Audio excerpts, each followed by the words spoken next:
ஒரு கல்யாணமாகி 10 வருஷம் ஆன தம்பதிக்கு எந்த குழந்தையுமே கிடையாது. ஆனால் 2 பேரும் பர்ஃபெக்ட்டு, 2 பேருமே எல்லா டெஸ்ட்லேயும் ஓகே. ஆனால் அவங்களுக்கு குழந்தை கிடையாது.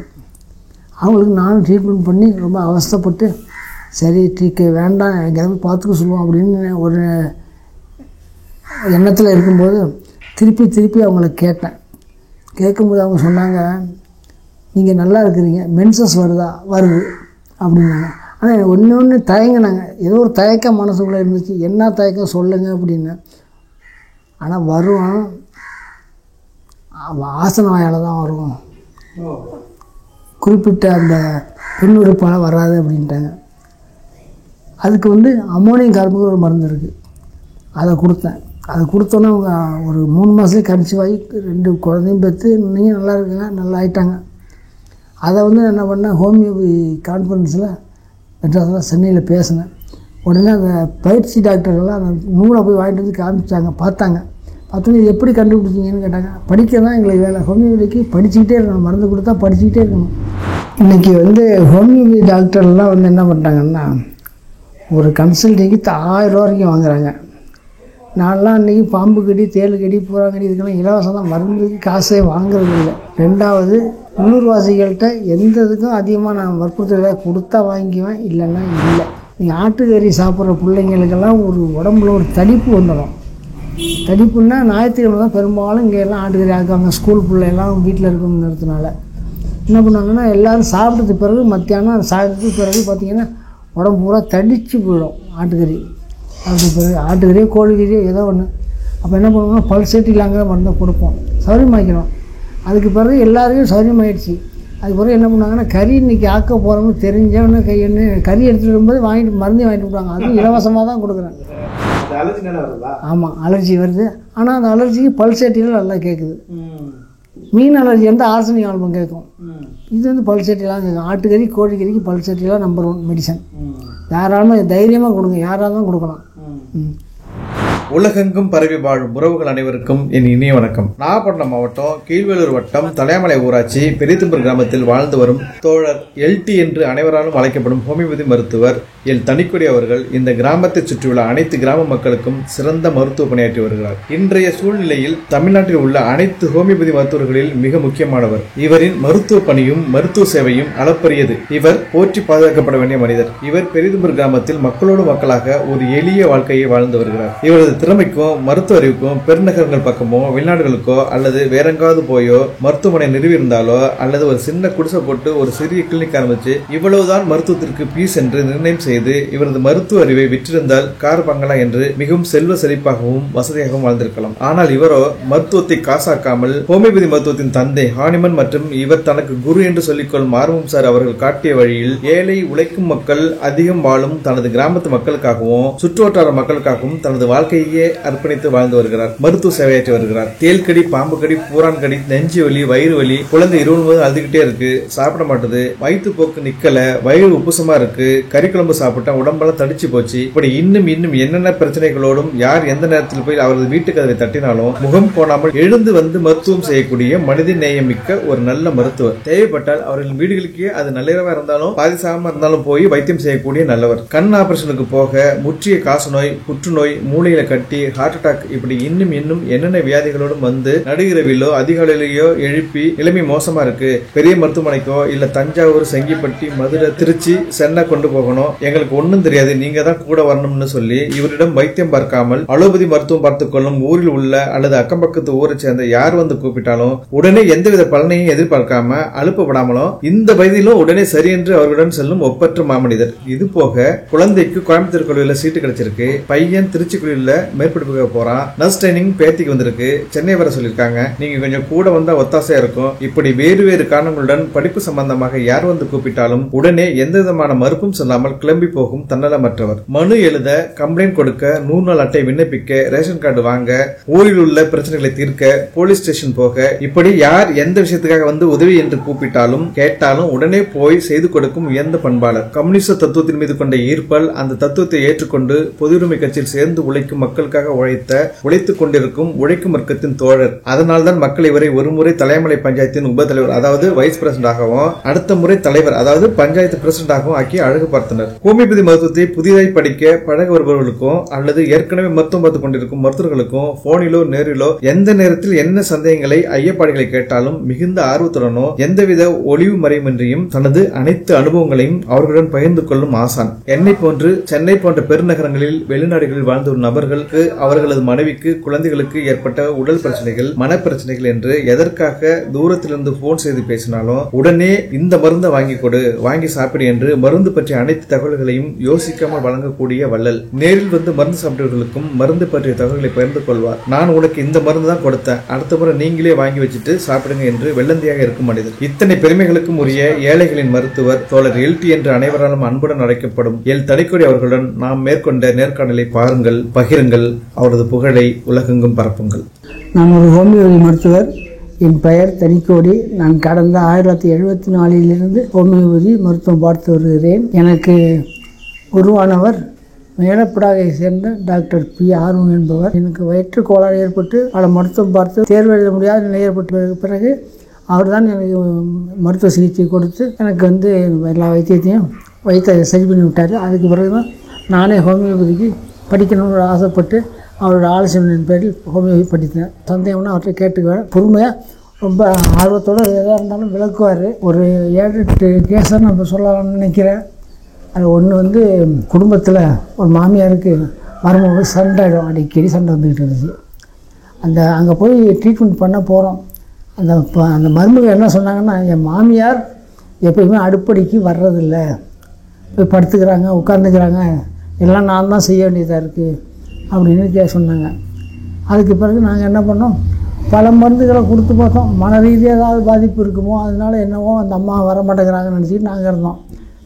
கடைசியாக என்ன பண்ணோம், அவங்க வீட்டில் சாப்பிட்டுட்டு கிளம்பும் பொழுது அந்த அம்மா சொன்னிச்சு, இந்த பழா போன அடுப்புக்கிட்ட மட்டும் கிட்ட போக முடியல, போனால் தலைவலி வந்துடுது, நெருப்பு கிட்டே நிற்க முடியல, அனலாக வீசுது, அதனால தான் நான் போகிறதில்ல அப்படின்னாங்க. அதுக்கு பிறகு என்ன பண்ணோம்னா, இந்த அபிஸ் மெல்லிபிக்கான ஒரு ஹோமியோபதி மருந்து இருக்குது, அதை ஒரு 3 நாளைக்கு கொடுத்தோம். அவங்க சரியானதுக்கு பிறகு அவங்க என்ன பண்ணாங்கன்னா, அவங்களும் அந்த மருமகளோடு சேர்ந்து உதவி செஞ்சாங்க அந்த பொண்ணுக்கு. அதுக்கு பிறகு தான் அந்த ஹோமியோபதி நாங்கள் அதை ஏகப்பட்ட இடத்துல எங்களுக்கு ரொம்ப பாப்புலர் ஆனிச்சுன்னு வச்சுங்களேன். அதே மாதிரி இன்னொரு கேஸ் என்னென்னா, அந்த அம்மாவுக்கு வயிற்றுப்போக்கு பல வைத்திய முறைகளை அவங்க கையாண்டாங்க. ஒன்றுத்தையும் நிற்கலை. பல நாட்டு முறை, சித்த வைத்திய முறை, அதே மாதிரி அலோபதி முறை, பல வைத்தியம் பார்த்துக்கிட்டு கடைசியாக நாங்கள் போய் பார்த்தோம். நாங்களும் கிட்டத்தட்ட 1 வருஷம் பார்த்தோம், நிற்கலை. நாங்களும் மனச்சோறு அடைஞ்சிட்டோம், அந்த அம்மாவும் அடைஞ்சிட்டாங்க.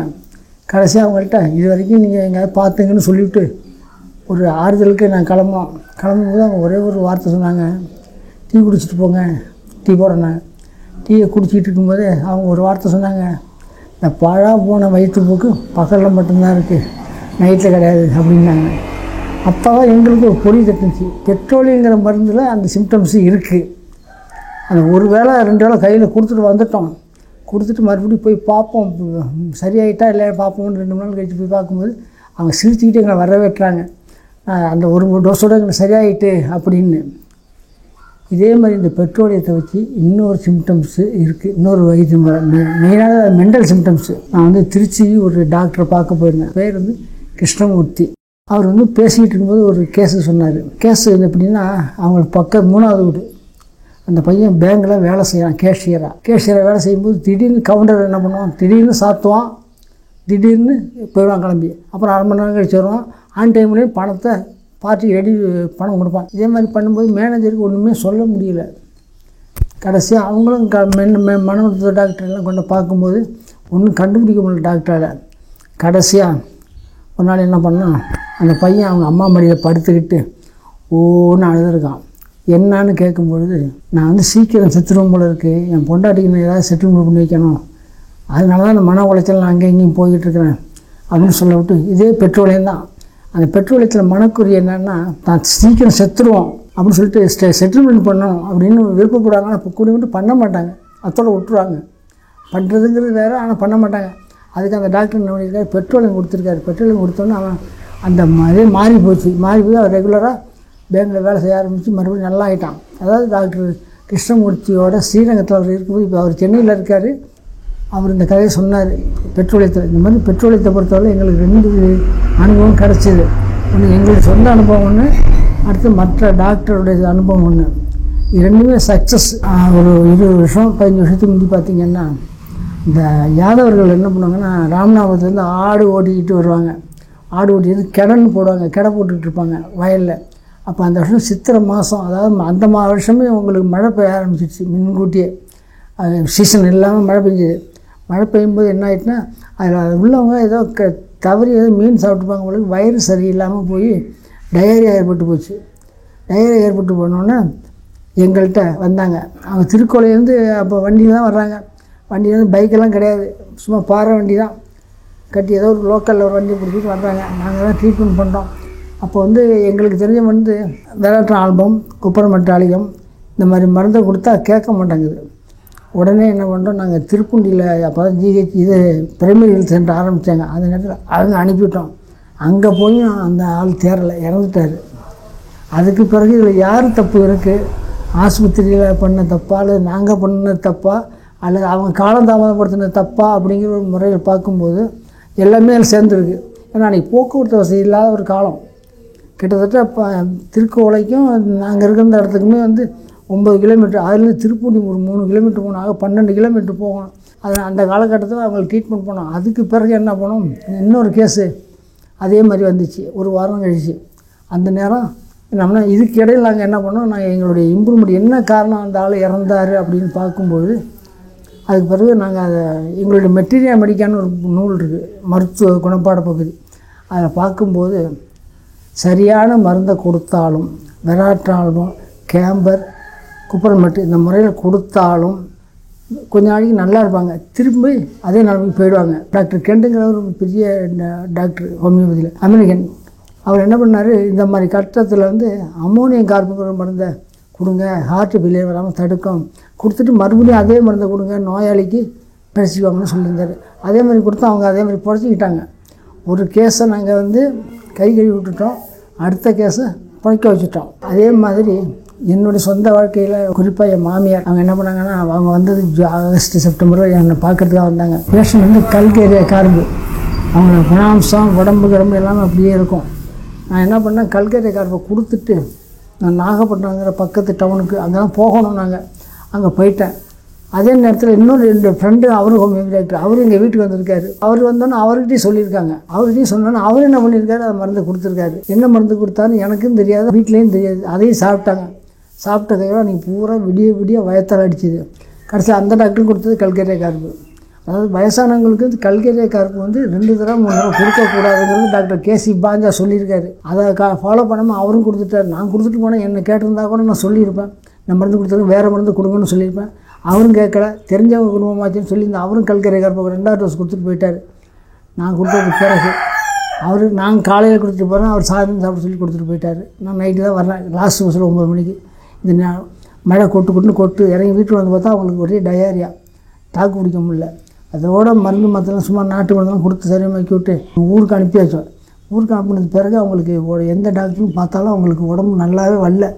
கொஞ்சம் கொஞ்சமாக அப்படியே அவருடைய சுகாதார உடல்நிலை குறைஞ்சிக்கிட்டே வந்துச்சு. கிட்டத்தட்ட 1 வருஷம் 1.5 வருஷம் கழிச்சு இறந்துட்டாங்கன்னு வச்சுங்களேன். அதுமாதிரி கல்கேரியா கார்பில் ஒரு அனுபவம் எங்களுக்கு கிடச்சிது. அது டாக்டர் கேசி பாஞ்சாவுக்கும் அதே மாதிரி கிடச்சிருக்கு. அவரே நோட் பண்ணிடுறாரு. ஆனால் எனக்கும் இந்த குரு டாக்டர் ஆர்மோ அவர்களுக்கும் என்னன்னா, நாங்கள் இந்த கேசி பாஞ்சா மாஸ்டர் கீட்டு ஹோமியோபதி மெட்டீரியா மெடிக்கான்னு ஒரு நூல் இருக்குது. சென்னையில் உள்ள டாக்டர் VS சுப்பிரமணியன் என்பவர் மொழிபெயர்த்து எங்களுக்கு நூலாக கொடுத்தாரு. அப்போ உள்ள காலகட்டத்தில் எங்களுக்கு கெண்டோட மெட்டீரியா மெடிக்கா, கெண்டோட லெபர்டரி இதெல்லாம் கிடையாது. நூல் வாங்கணும்னா ஒன்று சென்னைக்கு போய் வாங்கணும் பகோலாவில், இல்லைன்னாக்கா தபால் வரத்துக்கு மாதம் 3 ஆகிடும். அது அவன் பதில் சொல்கிறதுக்கே 1 வாரம் ஆகும். இந்த மாதிரி காலகட்டத்தில் நாங்கள் ஹோமியோபதியை சைக்கிளில் போய் சைக்கிளை ஊர் தள்ளிக்கிட்டு போய் வைத்தியம் பண்ணுவோம். அவருடைய அனுபவம் ஏகப்பட்டது. அது இங்கே விவரிக்கிறதா ரொம்ப கஷ்டம்தான். இருந்தாலும் 1-2 இப்போ சொல்லியிருக்கேன். இது கேட்குறவங்களுக்கும் நீங்கள் தெரிஞ்சுக்கணும்னு ஆசைப்பட்டீங்க, நூல்களை பாருங்கள்.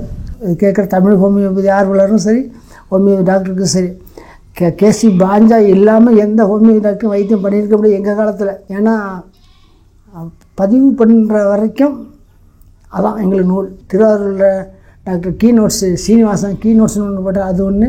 கும்பகோணத்தில் டாக்டர் மூர்த்தி ஹோமியோபதி மெட்டீரியல் முடிக்க இவர் வந்து கேசி பாஞ்சா மொழிபெயர்த்தார். Doctor E Subramaniam Calcutta doctor. இந்த மாதிரி 3 நாளும் அற்ப சொற்ப நாளை வச்சு தான் நாங்கள் வைத்தியம் பண்ணணும். பதிவு பண்ணதுக்கு பிறகு மெடிக்கல் காலேஜ் திறந்து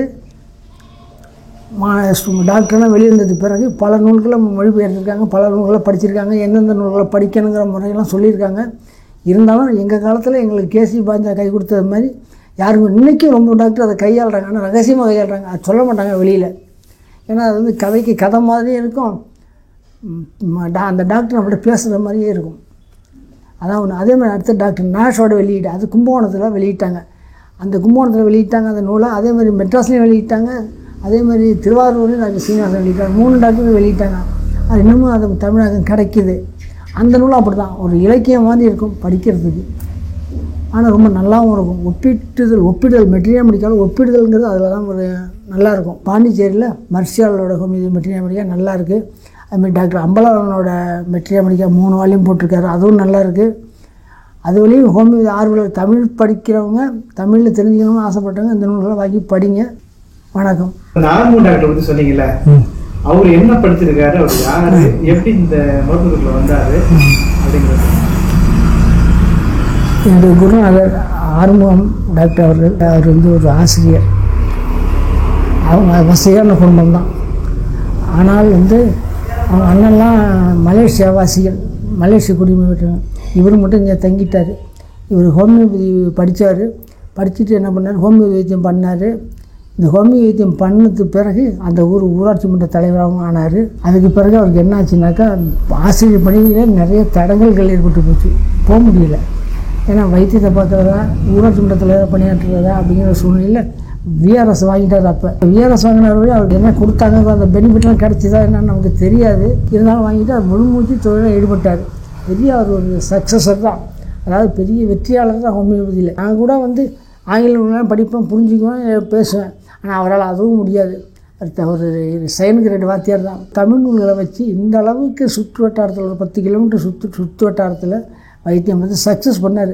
சொல்லக்கூடாதுங்கிற ஒரு எண்ணம் இருக்காது, உடனே சொல்லுவார். ஏன்னா அவர் என்ன நம்ம சொல்லுவார் அடிக்கடி, நான் மறைந்தாலும் இந்த ஹோமியோபதி மறையக்கூடாது அப்படின்னு சொல்லிவிட்டு செய்வார்.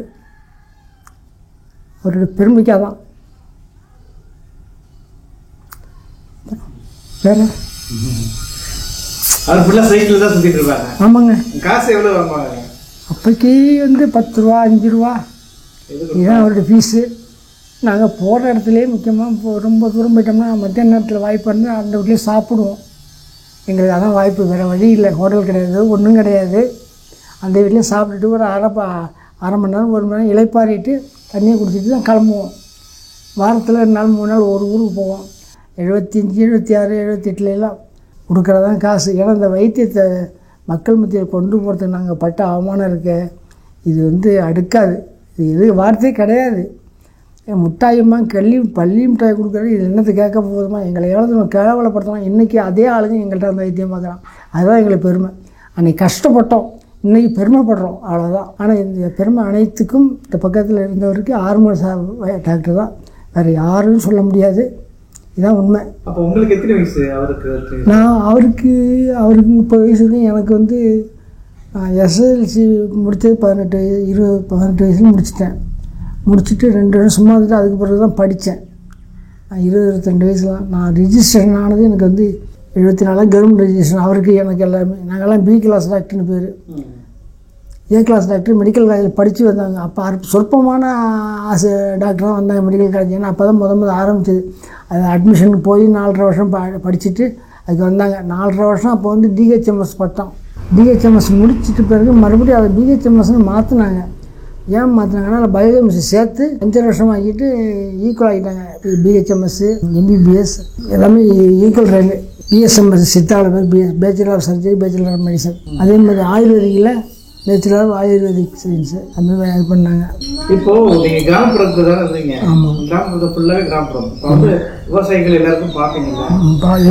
எல்லாமே விவசாயிகள் குடும்பம், விவசாய கூலிங்க அந்த மாதிரி தான் எல்லாருக்கும் பார்ப்போம். அப்போ என்ன காசு எவ்வளோ கொடுத்தாலும் வாங்கிப்பேன். இல்லை சில பேர் நிறைய பேர் காசும் கொடுக்க மாட்டாங்களா அந்த மாதிரி? ஆமாம், காசு கொடுக்க மாட்டாங்க. நான் வந்து வைத்தியம் படிக்கிற வழியே வைத்தியத்தை ஆரம்பிக்கிறதுக்கு எனக்கு விருப்பமே இல்லை. ஏன்னு கேட்டால் அவர் பட்ட பாடு, அவர் பட்ட கேவலம் நம்மளை பட வேண்டாம்னு நினச்சிக்கிட்டு நான் இருந்துட்டேன். நான் இருக்கும்போது நான் ஒரு பொண்ணுக்கு என் பக்கத்து ஊரில் ஒரு பெண்ணு 16-17 வயசு இருக்கும். அதுக்கு வந்து இது நெட்டவலி கடிச்சிச்சு, கொட்டிட்டு பாவடையிலேருந்து அது கொட்டிட்டு என்கிட்ட வந்து மருந்து கேட்டாங்க. அப்போ மருந்து கையில் இல்லை. அப்போ தான் நான் படித்து வந்த நேரம். நீங்கள் நம்ம பெரியாஸ்பத்திரி போங்க அப்படின்னு சொன்னோன்னே பெரியாஸ்பத்திரி போகிறாங்க. அது திருப்பி வரும்போது பணமாக தான் வந்துச்சு. அன்னையிலேருந்து ஹோமியோபதி வைத்தியத்தில் விஷக்கடிகள், பாம்பு, பூரான், தேள், நெட்டவலி எதாவது கடித்தாலும் இன்றைக்கி வரைக்கும் இலவசமாக பார்க்குறேன். நல்லா இந்த மாதிரி எடுத்தால் ஃபஸ்ட்டு ட்ரீட்மெண்ட் பண்ணி கவர்மெண்ட் இதுக்கு அனுப்பிச்சோம். ஏன்னா இன்றைக்கி நிலைமையில் பாம்பு கடிக்கு நாங்கள் எந்த வைத்தியம் பார்த்தாலும் அவங்க பார்க்கலாம், அது வந்து எங்கள் மேலே வந்து சட்டப்படி நடவடிக்கைக்கு வரும். அதனால் அந்த வைத்தியத்தை மட்டும் ஃபஸ்ட் எய்ட் பண்ணி நாங்கள் வந்து அனுப்பி விட்ருவோம் ஜிஹெச்சுக்கு. அதனால் இன்றைக்கி நான் வந்து தேள், பூரான், பாம்பு, பல்லி எது கடித்தாலும் இலவச வைத்தியம் தான் பண்ணுறேன். அதுக்கு பிறகு தான் நான் அதை வச்சே தான் ஊராட்சி மன்ற தலைவரை கூட ஆனேன். 5 வருஷம் இருந்துட்டேன். இப்போ மீண்டும் வைத்தியத்தை நல்ல மாதிரியாக ரொம்ப தீவிரமாக செஞ்சிட்ருக்கேன். நீங்கள் பார்த்த ரொம்ப காம்ப்ளிகேட்டடாக ஏதாவது கேஸ் இருக்குதா? பாம்பு கடி, பூரான் கடி அந்த மாதிரி ரொம்ப இருக்குது. அதாவது ஒருத்தருக்கு தேள் கொட்டி போச்சு, உளுந்து பிறல்றாரு. நான் மருந்து கொடுக்குறேன், கேட்கலை. உடனே நான் என்ன பண்ண ஜிஹெச்சுக்கு அனுப்பி வச்சுட்டேன். ஒரு வாரம் அங்கே இருந்துட்டு வந்துட்டார். மறு வருஷமும் அதே மாதிரி அவருக்கு தேள் கொட்டி போச்சு. எனக்கு ட்ரீட்மெண்ட் பார்க்குறதுக்கு மனசு சங்கடமாக இருக்குது. போன வருஷம் இவர் அவஸ்தைப்பட்டார், ஆஸ்பத்திரி விட்டு இப்போ வந்துட்டார். என்ன அன்னைக்கு என்னை பார்க்குறதுக்காக தஞ்சாவூர்லேருந்து ஹோமியோபதி டாக்டர் வந்திருக்கும்போது என்ன பண்ணேன், நான் எதுவுமே கொடுக்க முடியல. அவர் வலியால் துடிச்சார். உடனே நான் என்ன பண்ணேன், நக்ஸோமையான மருந்து கொடுத்தேன். கொடுத்து ஒரு 10 நிமிஷத்துலாம் வலி நின்று போச்சு. நான் ஊருக்கு போனேன். பக்கத்தில் உட்காந்துருந்த என் நண்பர் டாக்டர், என்னங்க அவர் நக்ஸோமையாக தேர்ந்தெடுக்க கேட்குமா அப்படின்னாரு. கேட்காது, அவரோட சிம்டம்ஸ் தான் முக்கியம். அதான் நக்ஸோமியா கொடுத்தேன். அவங்க வந்தவருக்கே அது ஆச்சரியம் உண்டு. பேஷண்ட்டும் ஊருக்கு போயிட்டார், நல்ல மாதிரியாக ஆஸ்பத்திரி போகல. வந்த டாக்டருக்கும் நக்ஸோமியாவும் தேர்ந்தெடுக்க வேலை செய்யுமான்னு ஒரு ஆச்சரியத்தோடு கேட்டு போனார். அதுலேருந்து இன்றைக்கி நான் வந்து நக்ஸோமியாவை தேல்கடி கொடுக்குறதா. நாங்கள் தேல்கடிக்கு என்னென்ன மருந்து கொடுப்போம்னா, ஃபஸ்ட்டு லேடம், அடுத்தது ஆர்சனியா, அடுத்தது நக்ஸு, அடுத்தது அம்மோனியம் கார்பு கொடுப்போம். அம்மோனியம் கார்பு லோ போட்டரில் கொடுத்தா நல்லாயிடும். அதுமாதிரி லாக்டேசிஸும் கொடுப்போம் தேல்கடிக்கு. நோயாளியோட மனநிலைமை அவர் படுற அவஸ்தை இதை வச்சு தான் மருந்து எடுக்க முடியும். ஆனால் காமனாக லேடம் கொடுக்கலாம், அடுத்து ஆர்சனியம் கொடுக்கலாம். ஏன் ஆர்சனியம் கொடுக்குறோம்னா, பெரும்பாலும் கிராமத்துலேருந்து வர்றவங்க சிகரெட்டு, புகையில அதிகமாக யூஸ் பண்ணுவாங்க. அதனால லேடத்தை கொடுத்து ஒரு 10 நிமிஷத்துக்கு கழித்து ஆர்சனிக் ஆல்பம் கொடுப்போம். ஆர்சனிக் ஆல்பம் கொடுத்துட்டா அந்த உடனே அந்த கொட்டு வாய்க்கு வலி வந்துடும். அந்த வலியை குறைக்கிறதுக்காக தான் நக்ஸோமியா கொடுப்போம். அடுத்தது ரொம்ப கனமான பேஷண்ட்டாக ரொம்ப உடம்பு சில்லிப்பாக இருந்தாக்கா அம்மோனியம் கார்பு கொடுப்போம். அதே மாதிரி என்னுடைய சொந்தக்கார பொண்ணு ஒன்று தேள் கொட்டி போச்சு. தேள் கொட்டி போட்டுனோடனே அவங்க வந்து நாட்டு மருந்து கொடுத்துட்டாங்க. கொடுத்தோன்னே ஒரு நைட்டு ஒரு 7 மணி வாக்கில் அந்த பொண்ணுக்கு உடம்பு பூரா ஒரே சில்லிட்டு ஒரே வேற கொட்டுது. அந்த பொண்ணு பிழைக்கிற மாதிரி உணர்வுல இல்லை. என்னை கும்பிட்டு காமிச்சாங்க. பார்த்தேன்.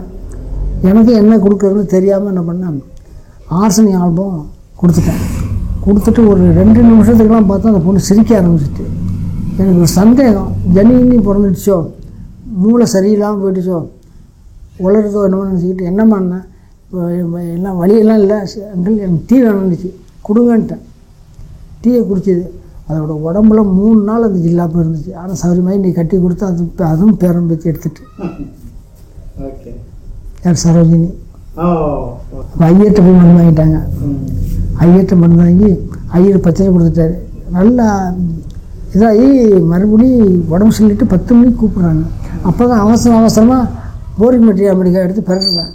அதே ஃபஸ்ட்லேயே போட்டிருக்கு சிங்க்ஸு, கொட்டுகள், வெனாமஸ், பாய்சன் என்ன போடுறதுன்னா அதை கொடுத்துட்டு என்ன பண்ணுறேன், கொல்ல பக்கமாக போகிறேன். அப்போ அவங்க திருவாரூரை சாத்திக்கிட்டாங்க. கொல்ல பக்கமாக போகிறவங்க சிரிப்பு சத்தம் கேட்க, அந்த பொண்ணோட சிரிப்பு சத்தம் கேட்டோன்னே எனக்கு ஒரு சந்தேகம் வந்துடுச்சு. சரி, அதாவது ஜனின்னு சொல்லுவாங்க தெரியுமா, அந்த மாதிரி ஆகிடுச்சோ என்னமோன்னு நினச்சிக்கிட்டு போனேன். உடனே என்ன கேட்டுச்சு, நான் டீ குடிக்கலாமான்னு வீட்டில் என்னை கூப்பிட்டு கொடுங்கன்ட்டேன். டீ வெறும் டீயை போட்டு கொடுத்தாங்க. சரியாயிட்டு. அது மாதிரி எவ்வளோதான் இருக்குது விஷக்கடி. கொடுத்தீங்க எல்லாமே. ஆர்சனியா அப்போ வந்து 200, இப்போ 30 தான். எல்லாமே 200. நக்ஸா இது இல்லை, இதை மட்டும் 30 கொடுப்போம். ஆர்சனியத்தில் ஆர்சனியம் 30 தான் விஷத்தை நல்லா கேட்கும். பாய்சன்ஸு அதில், அதாவது அக்யூட் பாய்சனாக இருந்தால் அப்படி, அவங்க மற்ற தோல் விஷம் மற்ற விஷங்களாக இருந்தாக்கா ஆசனியம் ஒன்றும் கொடுத்தா 15 நாளைக்கு ஒரு தடவை கொடுப்போம். இந்த மாதிரி ஜெல்சிமியம் கொடுப்போம். அதே மாதிரி ஒரு பேஷண்ட்டுக்கு ஜெல்சிமியம் கொடுத்துருக்கேன். காரணம் அவங்க உடம்பு பூரா வேர்க்குது, நடுக்க ஆரம்பிச்சிட்டு வேர்த்து கொட்டுது. அந்த நேரத்துக்கு வந்து இந்த மருந்தெல்லாம் கொடுத்தது பிறகு சொல்கிறேன். ஜெல்சிமியம் கொடுத்தேன். ஜெல்சிமியம் கொடுத்தது ஒரு 200 ரூபா தான். அதே மாதிரி என்னுடைய சித்தப்பா வீட்டு பொண்ணு பேர், அது கல்யாணம் ஆகலை. அதுக்கு வந்து உடல்நிலை சரியில்லை, ஆஸ்பத்திரிக்கு போய் சேர்த்துட்டாங்க. இது நடந்தது 1974 என்னமோன்னு நினைக்கிறேன். அப்போ வந்து என்னாச்சுன்னா அந்த பொண்ணுக்கு போனோன்னே டாக்டர் பார்க்க முடியாது, வீட்டுக்கு தூக்கிட்டு போயிடுங்கன்ட்டான். அதுக்கு வயசு 18. பேச முடியாமல் ஆகிட்டு ஒரு சத்தம், ஆஹா ஆஹா ஆஹா இதான் சவுண்டு. உடனே என்ன பண்ணேன், என்னுடைய நண்பர் ஆர்வத்தை அழைச்சிட்டு காமிக்கும்போது நம்ம பிழைக்காதுன்னு தெரிஞ்சு போச்சு. உடனே அது என்ன பண்ணோம், ஜெல்சிமியத்தை கொடுத்தோம். ஜெல்சிமியத்தை கொடுத்தோன்னா பேச ஆரம்பிச்சு 2 நிமிஷம் தான் நின்றுச்சு. அமைதியாக சாகிறதுக்கு அது ஒரு மருந்து ஜெல்சிமியம். அது மாதிரி டாரண்டுலா ஒரு மருந்து இருக்குது. அது நோயாளி மரண அவஸ்தைப்படுறாங்க போது அவங்க பிழைக்க மாட்டாங்கன்னு தெரியும்போது அந்த மருந்தை கொடுத்தா அவங்க அமைதியான சாகு வந்துடும்.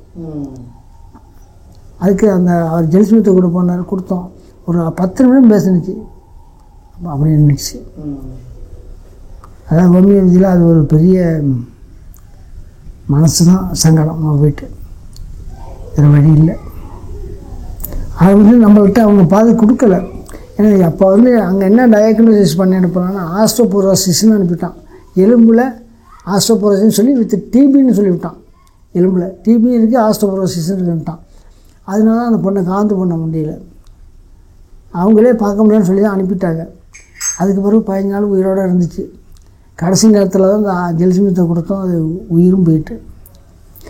அதே மாதிரி நான் வந்து ஹோமியோபதி முடிச்சுட்டு வீட்டில் இருக்கும்போது ஒரு டிபி பேஷண்ட்டு, டிபி நோயாளி. அந்த டிபி நோயாளியில் என்ன பண்ணிட்டாங்கன்னா செங்கிப்பட்டியில், அப்போ எங்கள் பக்கமாக செங்கிப்பட்டின்னு ஒரு தஞ்சாவூர் பக்கத்தில், அங்கே தான் போய் அது பெரிய சனட்டோரியம், தாம்பரம் சனட்டோரியம் மாதிரி டிபி சனட்டோரியம் செங்கிப்பட்டியில் இருக்குது தமிழ்நாட்டில். அதில் போய் சேர்த்ததுக்கு பிறகு அவன் என்ன பண்ணான், அந்த இருமல் ஒன்று வரும் அந்த பொண்ணுக்கு. அந்த இருமலை அவனால் நிப்பாட்டவே முடியலை. அவன் பார்த்தா அந்த பொண்ணு பிழைக்காது, ஒரு மாதம் செத்து போயிடும், இல்லை 15 நாள் செத்து போயிடும் சொல்லி அவன் டிஸ்சார்ஜ் பண்ணி அனுப்பிட்டாங்க. அப்போ வந்து சனட்டோரியத்தில் வந்து பெட்லாம் இருந்துச்சு, எல்லாம் இருந்துச்சு. இப்போ கிடையாது, அப்போ இருந்துச்சு. உடனே நான் என்ன பண்ணேன், அப்போ தான் ஹோமியோபதி ஆரம்பித்த நேரம். ஹோமியோபதியில் பாஸ்பரஸ்னு ஒரு மருந்து இருக்குது. அந்த மருந்தை கொடுத்த கையோட மறுநாளே இரும்பெல்லாம் நின்று போச்சு. அவங்களுக்குலாம் ரொம்ப சந்தோஷம். ஆனால் எனக்கு ஒரு பயம். அந்த மருந்தை பார்க்கும்போது தான் தெரியுது, டிபி நோயாளிக்கு அந்த பாஸ்பரஸை சல்பரையை கொடுத்தால் குணமாவது போல் தெரியும், ஆனால் இறந்து விடுவார்கள் அப்படின்னு ஒரு வரியே மெட்டீரியாலிக்காவில் இருக்குது. அந்த மருந்தை கொடுத்து அவங்க சௌரியமானோன்னா அவங்க பேஷண்ட்டோட உறவினருக்கெல்லாம் என் மேலே ரொம்ப சந்தோஷம். அப்படி செங்கிப்பட்டியிலே நிப்பாட்டாத இருமலை இவர் நிப்பாட்டிட்டார் அப்படின்னு. ஆனால் ஒரு 10 நாள் கழிச்சு இருந்துச்சு, ரத்தமாக வாந்தி எடுத்து, கடுமையான ரத்தம் வாந்தி எடுத்து இறந்துடுச்சு. யார், செல்லனோட சகோதரி. சக்ஸஸும் சொல்ல வேண்டியதாக இருக்குது, அன்சக்ஸஸும் இதாக இருக்குது. நீங்கள் நிறைய இந்த குழந்தை இல்லாதவங்களுக்கு குழந்தை அந்த மாதிரி இது பண்ணிருக்கீங்களா? உங்களை தேடி நிறைய பேர் வந்திருக்காங்களா? நிறைய பேர் குழந்தை இல்லாதவங்களுக்கு குழந்தை. ஆமாம், அதை பற்றி அது வந்து சாதாரண ஒரு முறை தான்.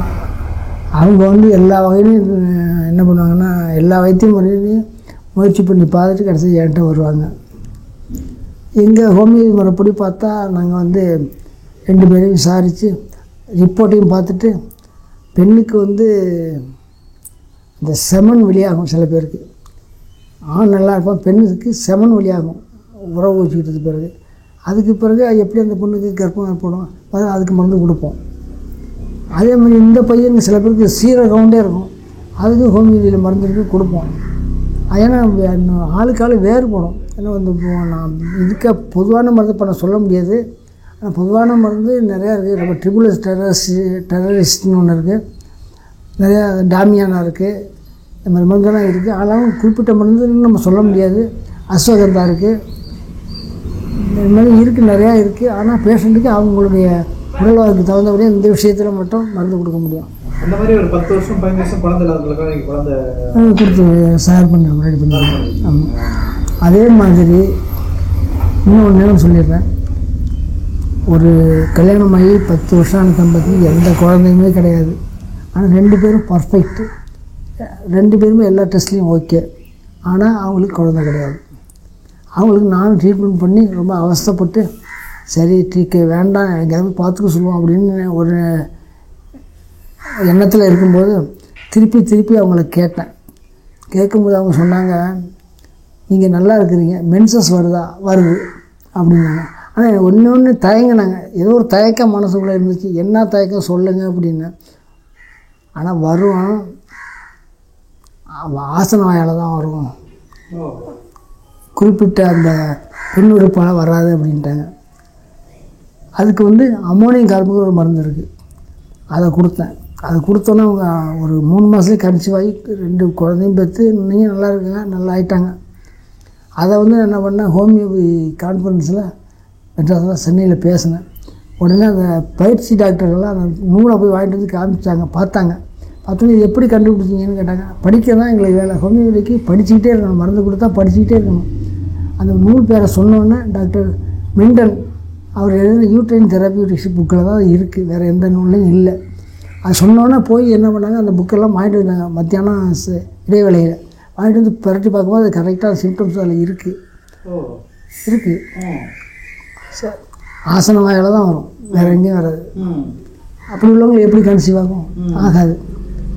ப்ராப்பராக அந்த தேதியில் வருது, கரெக்டாக டேட்டு கரெக்டாக இருக்குது. பட் அந்த வழியாக கிடையாது, நேச்சராக கிடையாது, அப்நார்மலாக வருது. அப்நார்மலாக ஏனஸ் வழியாக வருது. அதே மாதிரி இருக்குது. அப்போலோலேருந்து ஒரு டாக்டர் நர்ஸ் ஒருத்தவங்க உங்கள்கிட்ட ட்ரீட்மெண்ட் எடுத்துட்டாங்க. அது காஸ்மெட்டிக், அது வேண்டாம். அப்புறம் உங்களுக்கு நிறைய அலோபதி டாக்டர் உங்ககிட்ட ட்ரீட்மெண்ட் கற்றுக்கிறாங்களா? ஆலோசனை பண்ணுவோம். அது மாதிரி சில பேர் ஒருத்தர் 2 பேர்லாம் ட்ரீட்மெண்ட்டு ஹோமியோபதிக்கு மாறி ட்ரீட்மெண்ட் கற்றுக்கிறவங்களாம் இருக்காங்களே. அதாவது இருக்காங்க. அது எப்படின்னா அவங்களுக்கே நான் வைத்தியம் பண்ணுவோம், அவங்க வீட்டுக்கே வைத்தியம் பண்ணுவோம். ஆனால் அவங்க என்ன பண்ணுவாங்கன்னா, ஹோமியோபதி வைத்தியம் ட்ரீட்மெண்ட் பண்ணுறவங்க சொல்ல வேண்டாம் அப்படின்னு சொல்லுவாங்க. ஆனால் என்கிட்ட கன்சல்ட் பண்ணுவாங்க. அதே மாதிரி திருத்தணியில் ஒரு டாக்டர், அவங்க டிஜிஓ படித்தவங்க. அவங்க ஹஸ்பண்டுக்கு மஞ்சக்காமால் சென்னையில் வச்சு பார்க்குறாங்க, இந்தாவோன்னு போயிட்டு அப்புறம் ஹோமியோபதி வந்தால் இங்கேருந்து கன்சல்ட் பண்ணி சொன்னோன்னு சரியாயிட்டே இருந்த இப்போ இருக்கார். அவங்க இப்போ கிட்டத்தட்ட ஒரு பாதி ஹோமியோபதி டாக்டர் ஆகிட்டாங்க. ஆனால் எம்டி படித்தவங்க தான். அவங்க ஏதாவது ஒன்று சொல்லணும் சந்தேகம்னா 2 பேருமே கன்சல்ட் பண்ணுவோம் ஃபோனில். எனக்கு போவேன் வீட்டுக்கு, அவ்வளோதான். ஆனால் ஏகப்பட்ட டாக்டர் இருக்காங்க. இருந்தாலும் அவங்களுடைய இது சுய கௌரவம், ஹோமியோபதி பார்த்தா சௌரி மனிதன் சொல்லக்கூடாதுங்கிற எண்ணம் இருக்குது. நாங்களும் சரிக்கிட்டு போவோம். அவங்களுக்கு தெரியுதில்ல, இன்றைக்கி உலகத்தை சித்த வைத்தியம் பார்த்தோன்னு சொன்னால் கூட கோவப்படுவாங்க. ஹோமியோபதி வைத்தியம் பார்த்தாங்கன்னா அதே பார்த்துங்கம்பாங்க. அந்த அளவுக்கு வந்துட்டாங்க. ஹோமியோபதி சித்தா அளவு ஆயுர்வேதிக்கெலாம் பார்க்குறேன்னு சொன்னால் அவங்களுக்கு என்ன சித்தாவாது ஆயுர்வேதிக்காதுன்னு சொல்லக்கூடிய ஒரு நிலைமை. எங்களையும் அப்படி தான் சொன்னாங்க. இப்போ அவங்களுக்கு மற்றவங்களுக்கு இப்போ இந்த கொரோனாவில் வரைக்கும் எங்களுடைய ஆதிக்கம் ஓங்கின கையோடு அவங்க எங்களை மௌனமாக ஏற்றுக்கிட்டாங்க, அவ்வளோதான். வெளிப்படையாக ஏற்றுக்கல, மௌனமாக ஏற்றுக்கிறாங்க, அவ்வளோதான். ஹோமியோபதினு ஒன்று இருக்குது. ஏன்னா வேர்ல்டுலேயே நாங்கள் 2வது, அலோபதிக்கு அடுத்து நாங்கள் தான் இருக்கோம், வேறு யாரும் கிடையாது, ஹோமியோபதி தான். அதனால் பரவலாக உலகம் பூரா உள்ள ஒரு மருத்துவ முறை இது. இது சைடு எஃபெக்ட் கிடையாது, யார் வேணுமானாலும் பயன்படுத்தலாம், ரொம்ப தொல்லைகள் கொடுக்காது, வேலை செஞ்சால் வேலை செய்ய, அவங்களுக்கு ஒத்து வரலனா மருந்து வேலை செய்யாது. இதுதான் உண்மை, வேறு ஒன்றும் கிடையாது. எது நீங்கள் என்னென்ன வைத்தியம் பார்ப்பீங்க, வேறு என்னென்ன நீங்கள் தெரிஞ்சு வச்சுருக்கீங்க? இப்போ வேறு வைத்தியம் அது கொஞ்சம் தெரியும், ஆனால் அது சாத்தியப்படாது. ஏன்னா அதுக்கு தகுந்த இடங்கள் பெரிய இடம் வேணும், படுக்க வச்சு செய்யணும். அது ஒரு காலத்தில் இருந்துச்சு, இப்போ தொடு சிகிச்சைன்னு கொண்டு வந்துட்டாங்க. இப்போ அதுக்கும் வழி இல்லாமல் போயிட்டு அதனால அதெல்லாம் விட்டுட்டு எங்கள் முறையே பெஸ்ட்டுன்னு வந்தாச்சு. எனக்கு கேட்டால் இதுன்னா ஒரு சின்ன இடத்துல கூட ட்ரீட்மெண்ட் பண்ணி அனுப்பிடலாம். அது அப்படி பண்ண முடியாது, அது லேடிஸ் எல்லாம் வேணும். அது கொஞ்சம் பண்ணுறாங்க. படிச்சிருக்கேன், தெரியும். இட வசதி ஒரு ப்ராப்ளம். 2வது ஒரு சிட்டிங்க்கு 200 வாங்குறாங்க. எங்கள் பார்த்தா நம்ம அந்தளவுக்கு வாங்க முடியாது கிராமத்தில். அது ஒரு சிக்கல் இருக்குது. நாங்களாம் ஒரு சிட்டிங்லே சரியாக இருக்கும், இருந்தாலும் அது மாதிரி பண்ண முடியாது. இதையும் அதையும் வச்சுட்டு ஒன்றும் பண்ண முடியாது. ஏன்னா இது வந்து ஹோமியோபதி வந்து உங்களுக்கு வந்து அவங்க மருந்து சாப்பிட்டா தான் நான் நல்லா இருக்கலாம்னு நினைக்கிறாங்க. அப்படி உள்ளவங்கள்ட்ட போய் ஒரு ஊசி ஊற்றி விட்டு அவங்க 200 கொடுங்கன்னு கேட்டால் யோசிக்கிறாங்க. அவங்களுக்கு ஒரு திருப்தி இல்லை, எங்களுக்கு ஒரு திருப்தி இல்லாத. அதனால் என்ன பண்ணணும், ஹோமியோபதி மெடிக்கல் ஃபீல்டே பிரச்சனைகள் விட்டு வந்தாச்சு. இன்றைக்கி வந்து ஹோமியோபதி டாக்டர்லாம் வந்து என்ன பண்ணுறாங்கன்னா ஒரு கன்சல்டிங்கு 1000 ரூபா வரைக்கும் வாங்குறாங்க.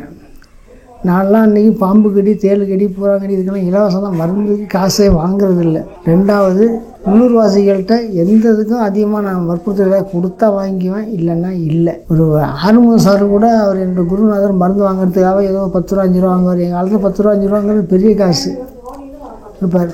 நான் அதிகமாக வாங்கினா 30 ரூபா 100 ரூபா வாங்குவேன், அவங்களாம் கொடுத்தாதான். இன்னும் சில பேர் எல்லா இடத்துலையும் எல்லா வைத்திய முறையிலையும் மற்ற மருத்துவ முறையில் வேலை செய்யாமல் வந்து என்கிட்ட மருந்து வாங்கிட்டு போய் சௌரியமான அவங்களாம் ஒரு 500 ரூபா கொடுப்பாங்க. அதெல்லாம் இல்லைன்னு நம்ம சொல்கிறதுக்கு இல்லை. அதனால் வந்து இவ்வளோதான் ஒரு ஃபிக்ஸ்டு ரேட்டு கிடையாது. 10 ரூபா கொடுத்தா வாங்கிப்பீங்க, 20 ரூபா கொடுத்தா வாங்கிப்பீங்க, கொடுக்கலனாலும் ஒன்றும் கேட்க மாட்டோம். அவ்வளோதான். ரெண்டாவது இன்றைக்கி வந்து பள்ளிக்கூடத்தில் ஒரு முக்கியமான விசேஷம் என்னென்னா, நீங்கள் ஆட்டுக்கறி சாப்பிட்ற பிள்ளைங்களுக்கெல்லாம் ஒரு உடம்புல ஒரு தடிப்பு வந்துடும். தடிப்புன்னா ஞாயிற்றுக்கிழமை தான் பெரும்பாலும் இங்கே எல்லாம் ஆட்டுக்கறி ஆக்குவாங்க. ஸ்கூல் பிள்ளைலாம் வீட்டில் இருக்கணுங்கிறதுனால என்ன பண்ணுவாங்கன்னா, எல்லோரும் சாப்பிட்டது பிறகு மத்தியானம் சாப்பிட்டதுக்கு பிறகு பார்த்திங்கன்னா உடம்பு பூரா தடித்து போயிடும் ஆட்டுக்கறி. அதுக்கு பிறகு ஆட்டுக்கறியோ கோழிக்கறியோ ஏதோ ஒன்று. அப்போ என்ன பண்ணுவோம்னா பல்சேட்டிலாங்கிற மருந்தை கொடுப்போம், சௌரியமாக்கிறோம். அதுக்கு பிறகு எல்லாருக்கும் சௌரியமாயிடுச்சு. அதுக்கு பிறகு என்ன பண்ணுவாங்கன்னா, கறி இன்றைக்கி ஆக்க போகிறோம்னு தெரிஞ்சவொன்னே கறி எடுத்துகிட்டு வரும்போது மருந்தையும் வாங்கிட்டு விடுவாங்க. அதுவும் இலவசமாக தான் கொடுக்குறேன். ஏன்னா குழந்தைங்களுக்கு கொடுக்கும்போது இலவசமாக கொடுத்துருவேன். ரெண்டாவது ஏன்னு கேட்டால் அந்த கறி சாப்பிட்ட கையோட தடிப்பு வந்துடும். அது வராமல் தடுக்கிறதுக்கு இன்றைக்கி ஒரு கிட்டத்தட்ட ஒரு 100 குழந்தைங்க 150 குழந்தைங்களுக்கு அந்த ஏற்பாடு பண்ணிட்டேன். ஆட்டுக்கறி சாப்பிட்டாலும் உடம்புல தடிப்பு வராது. அந்த அளவுக்கு ஆமாம் அலர்ஜி வருது. ஆனால் அந்த அலர்ஜிக்கு பல்சேட்டிலாம் நல்லா கேட்குது. மீன் அலர்ஜி வந்து ஆர்சனிக் ஆல்பம் கேட்கும். இது வந்து பல்சேட்டிலாம் கேட்கும். ஆட்டுக்கறி கோழிக்கறிக்கு பல்சேட்டிலாம் நம்பர் 1 மெடிசன். தாராளமாக தைரியமாக கொடுங்க, யாராக தான் கொடுக்கலாம். இந்த பூச்சிக்கடி, வெட்டுக்கா பூச்சிக்கடி, அந்த பூச்சிக்கடிலாம் இருக்குல்ல, அதுக்கெல்லாம் இந்த மாதிரி எதுவும் ட்ரீட் பண்ணுறது? அது எட்டுக்காக பூச்சிக்கடிங்கிறது வந்து ஒரு வெளி காரணம், வெளியிலேருந்து கடிக்கிறதுனால. அதுக்கு என்ன பண்ணோம்னா உள்ளார ஆர்சனியம் கொடுத்துட்டு அதுக்கு பிறகு லேக்கசிஸ்ங்கிற மருந்தை கொடுப்போம் எட்டுக்கால் பூச்சிக்கு.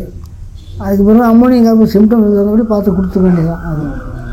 அது அதெல்லாம் வந்து சில நேரத்தில் ப்ராக்டிஸ், அதெல்லாம் டீட்டெயிலாக சொல்ல முடியாது, சொன்னாலும் நோயாளிக்கு புரியாது.